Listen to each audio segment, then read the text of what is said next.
Nesse vídeo falaremos a respeito da necessidade da filosofia religiosa e a profanação do sagrado pelos sacerdotes e as suas consequências, né?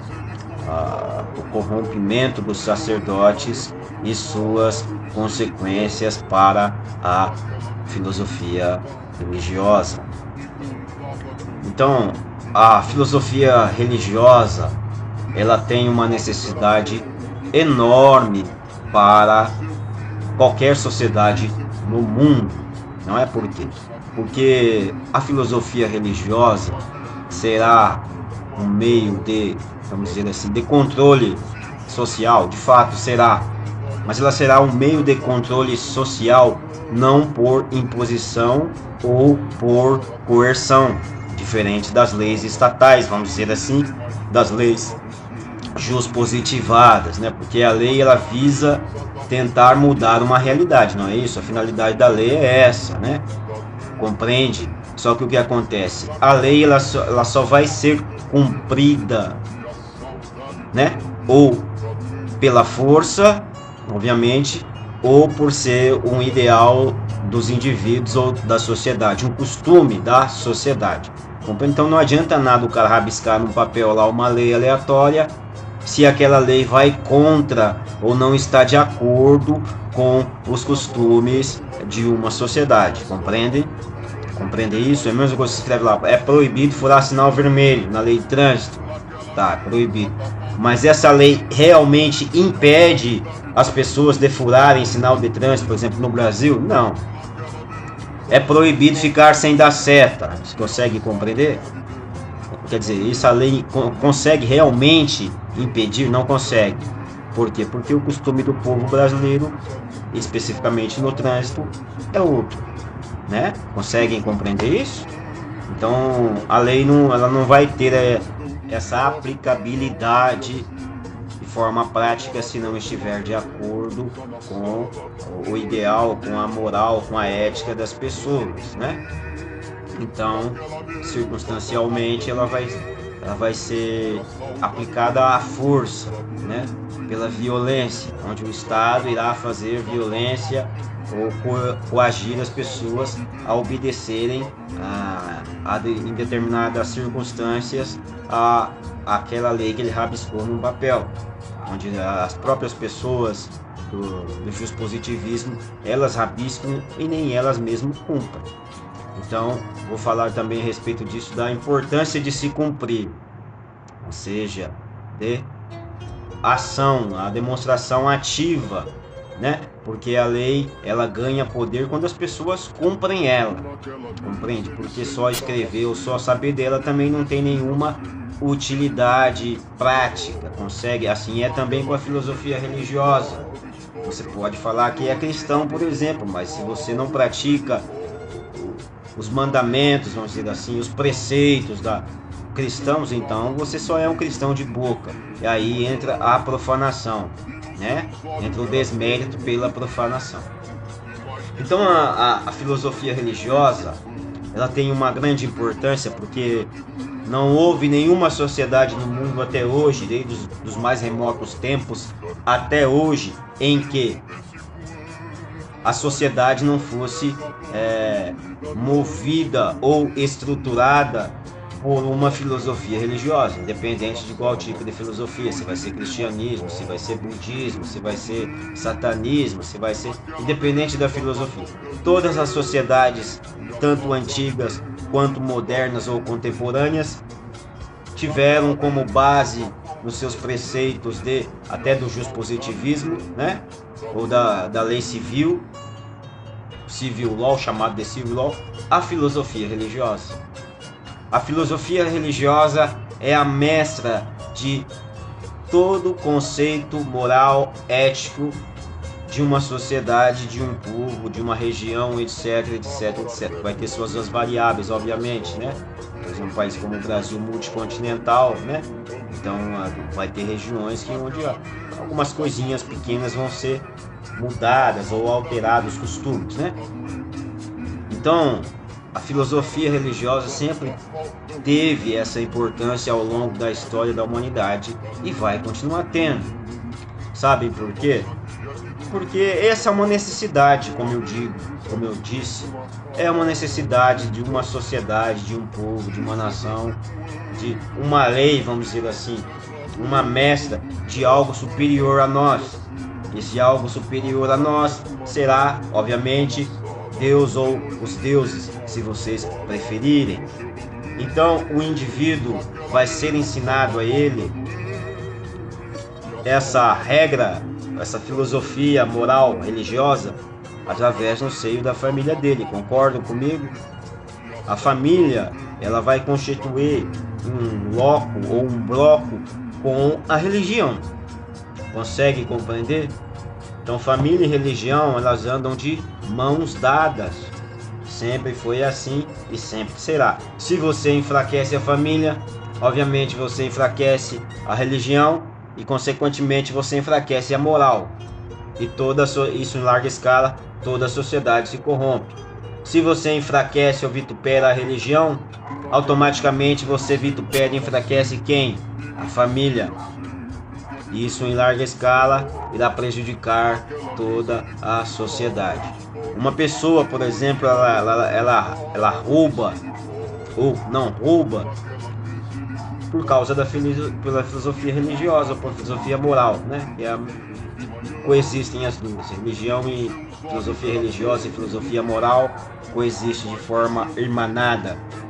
Então, o ladrão, por exemplo, no Brasil há ladrões, sempre houveram ladrões na história da humanidade, sempre vai existir.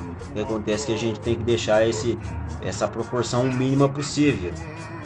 Concordam comigo?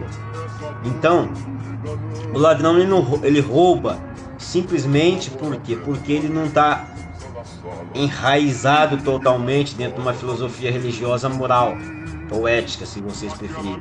Mas aqui ética vai mais do indivíduo, não do conjunto das coisas, né, da sociedade ou do povo. Ética é uma coisa variável de indivíduo para indivíduo. Mas a moral já é universal, né, dentro do povo. Então esse ladrão, não importa se você escreveu lá no papel justpositivado, rabiscou lá no papel uma lei, não pode roubar. O ladrão não está nem ligando para isso. Por quê? Porque aquilo ali não tem nenhum valor para ele. Por que não tem valor para ele? Porque não faz parte da moral dele. O ser humano obedece aquilo que faz parte da moral dele. Assim como eu, por exemplo, não roubo. Não porque está escrito no papel. Que lá o justpositivismo escreveu num pedaço de papel que não pode roubar. Eu não roubo simplesmente porque isso é um valor moral que me foi repassado através da religião por meio da minha família. A religião me estabeleceu isso pelo livro sagrado.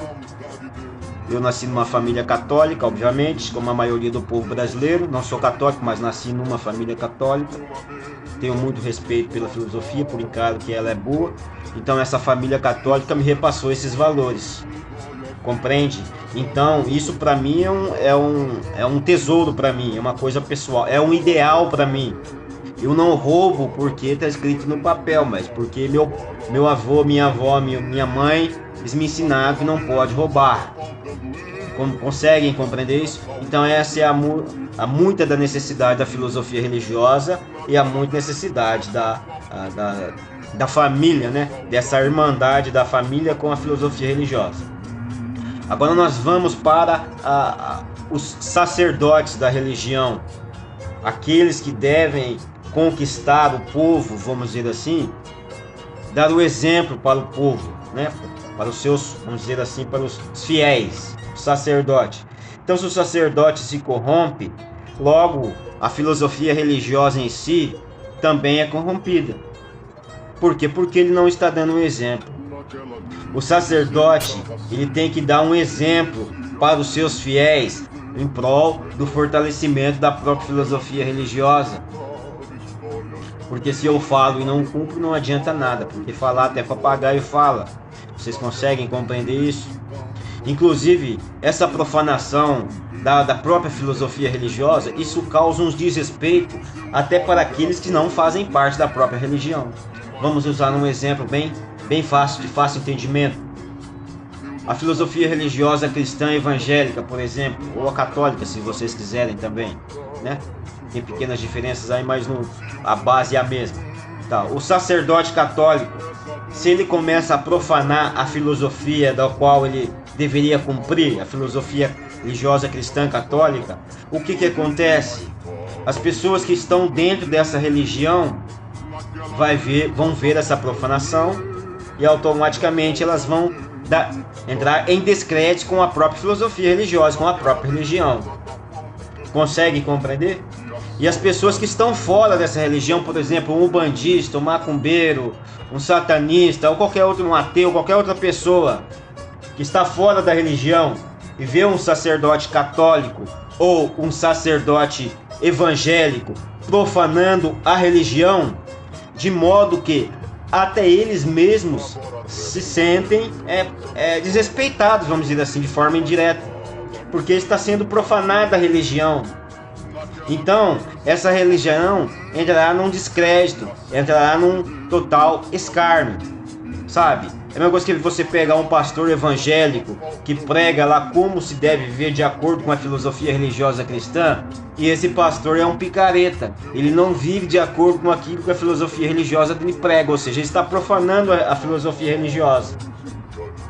Consegue compreender? E se ele está profanando a filosofia religiosa, logo ele está profanando o próprio Deus dele, ou Deus de todos nós, porque Deus é um só que a filosofia religiosa é uma via, né? Assim como a linguagem, né? Ela é um símbolo de respeito, né? De como se deve viver em prol do sagrado, em prol do Deus Todo-Poderoso.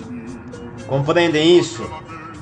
Então os de fora vão olhar isso daí, entra em descrédito a filosofia religiosa, assim como está entrando em descrédito a filosofia religiosa cristã. Para ser mais específico, não sou cristão, todos sabem, mas ser mais específico, a religião ainda é a maior religião do mundo. Por que ela está entrando em descrédito? Porque os próprios indivíduos, os membros, os fiéis da própria religião, os sacerdotes dessa religião, eles mesmos enfraquecem a religião. Por quê? Porque eles não cumprem. Eles não cumprem a sua filosofia à risca. Por exemplo, antigamente você ia na religião evangélica, as pessoas tinham uma doutrina rígida com a filosofia evangélica. Tá certo que eles acrescentavam coisas lá, por exemplo, não pode cortar o cabelo, né? Não tinha essas regras assim. Tinha toda uma doutrina a ser seguida como meio de respeito com a religião, para evitar o mal, vamos dizer assim, para não dar brecha, como diziam os crentes, não dar brecha para o mal, para a profanação da filosofia em si. Conseguem compreender isso?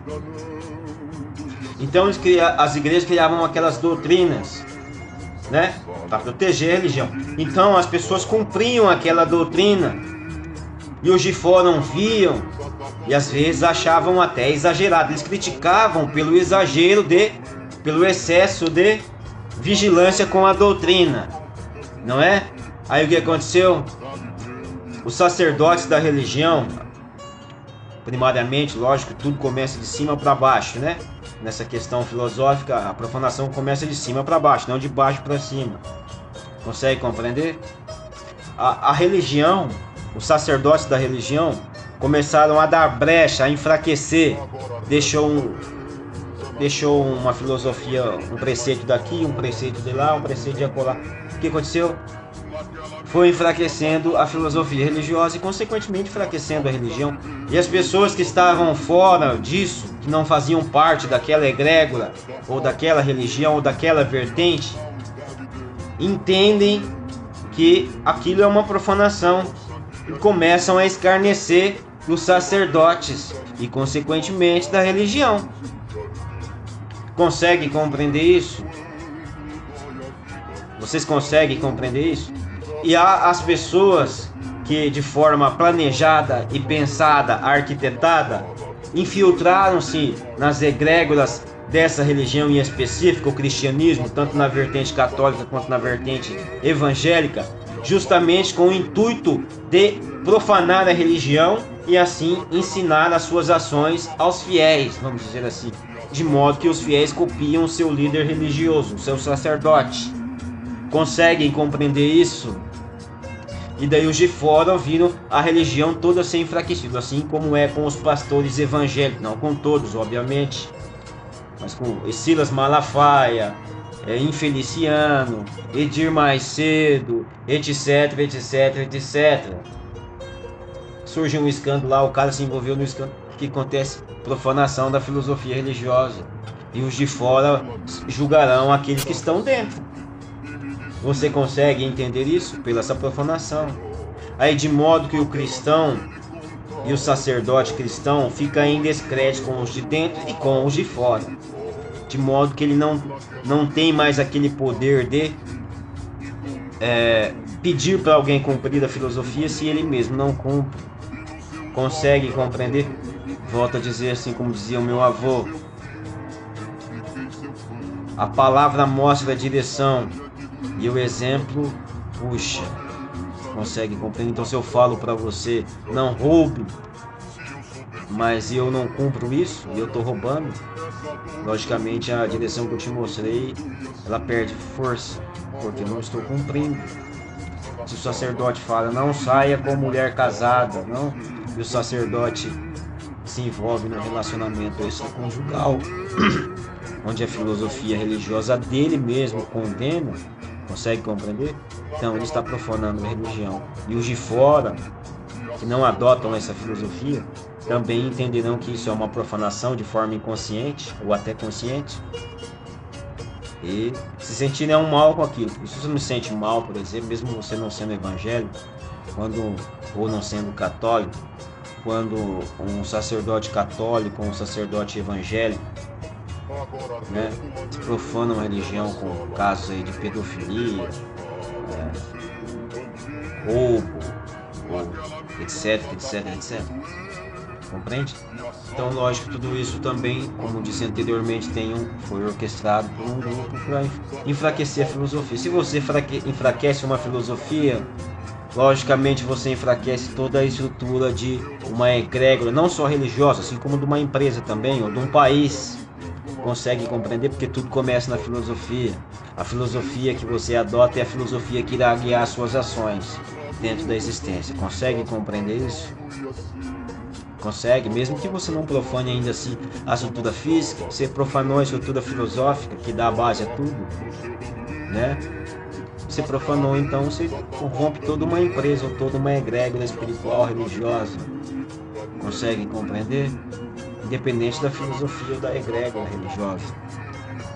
Então, como no exemplo do cristianismo, vamos comparar o cristianismo com o islamismo, por exemplo. O islamismo, eles cumprem à risca, eles até matam, se preciso for, para cumprir a egrégora filosófica religiosa deles.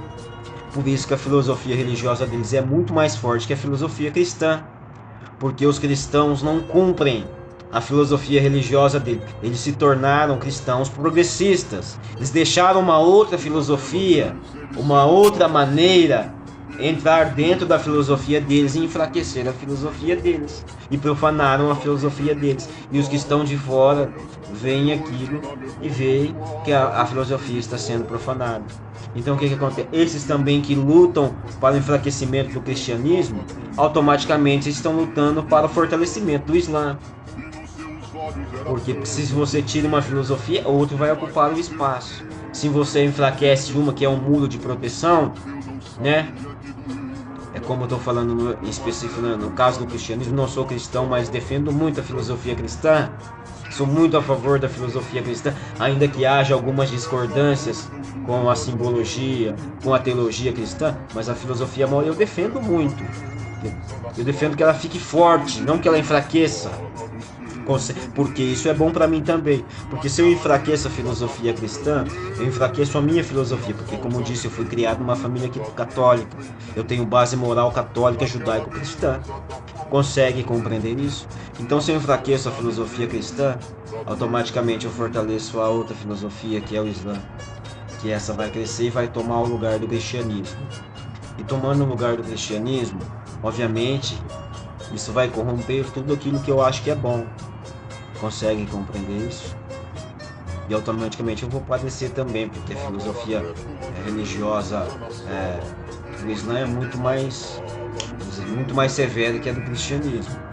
Conseguem compreender isso? Conseguem compreender? Então essas pessoas progressistas, que esse recado vai para você progressista, você macumbeiro, você qualquer satanista, qualquer ateu, qualquer outra vertente que você seja que não é o cristianismo. Automaticamente quando você luta para enfraquecer o cristianismo, a filosofia cristã, você luta para a sua cabeça ser degolada.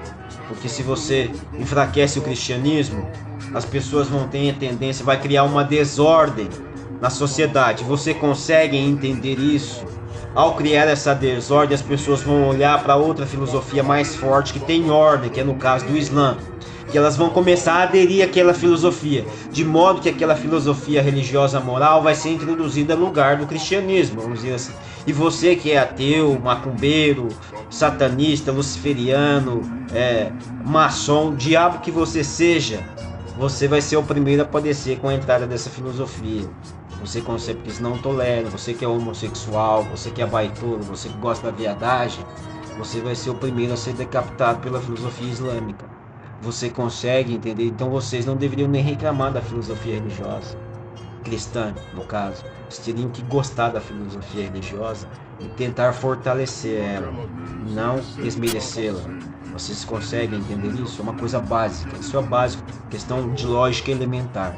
Então se você aí que tem um espectro de esquerdismo, progressismo, você peleja contra a filosofia cristã, automaticamente você está pelejando contra a sua própria cabeça. Muito obrigado por participar desse vídeo. Eu peço para você que deixe seu like, curte, comente, compartilhe. Não por uma questão do meu ego, mas para o YouTube entender que esse vídeo está sendo bem visto, bem quisto, está tendo uma utilidade, e assim ele vai recomendar para outras pessoas.